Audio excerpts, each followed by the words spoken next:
E aí pessoal, beleza? Meu nome é Ângelo Dalasta. Meu nome é Martiele Fonseca e hoje a gente veio falar sobre o apartheid. Como assim apartheid? Tu não sabe o que é? Eu não, me explica aí.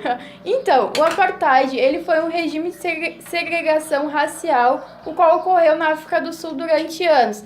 Ele iniciou no ano de 1948 e foi até o ano de 1994. Peraí, volta no início. Como assim segregação? Então, os brancos e os negros, eles eram divididos. Ou seja, a classe branca, ela possuía mais privilégio do que os negros. Como assim, cara? Esses dias eu tava lendo uma pesquisa de 2001 que falava que cerca de 80% da população sul-africana era negra. Só 10% eram branca e o resto eram mestiços e asiáticos. E tu tá me falando que mesmo assim, eles tinham mais direitos que os negros? Sim, pois é. Isso mesmo, Ângelo. Como exemplo, a gente pode citar o voto, na qual apenas os brancos eles poderiam votar e os negros, mesmo sendo a maioria da população, eles não poderiam. Ah, acho que eu já ouvi falar sobre isso. Não foi essa época que branco não podia se casar com negro e nem manter relações sexuais entre eles, porque caso fosse descoberto, eles seriam presos?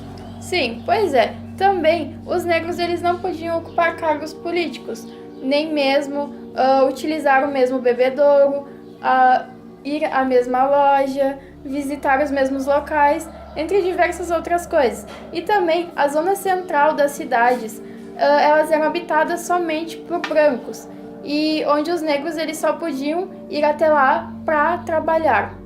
Resumindo, as condições de vida da população negra sul-africana eram difíceis. Por estarem segregados dos centros urbanos, não tinham acesso rápido aos serviços básicos do Estado, ao contrário da população branca, que detinha demais privilégios. Além disso, por ocuparem cargos com baixa remuneração, eles não poderiam ou eram permitidos de frequentar os mesmos lugares frequentados por brancos. Bem, agora nós vamos falar para vocês os processos históricos que desencadearam o surgimento do apartheid.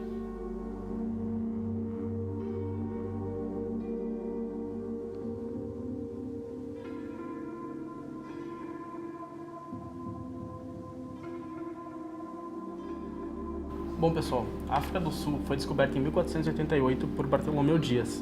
Desde então, ela serviu como posto de reabastecimento para as navegações holandesas, portuguesas e inglesas.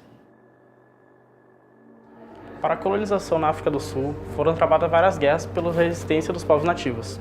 Eles não aceitavam as condições impostas. Embora o sistema colonial fosse essencialmente racista, foi nessa época que começou a surgir o apartheid.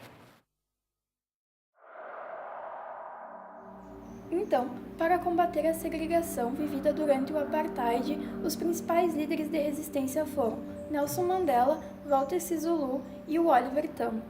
Com a eleição de Nelson Mandela para presidente na África do Sul, o apartheid então chegou ao fim. Ele foi um ativista e lutou ativamente pelos direitos dos negros em seu país.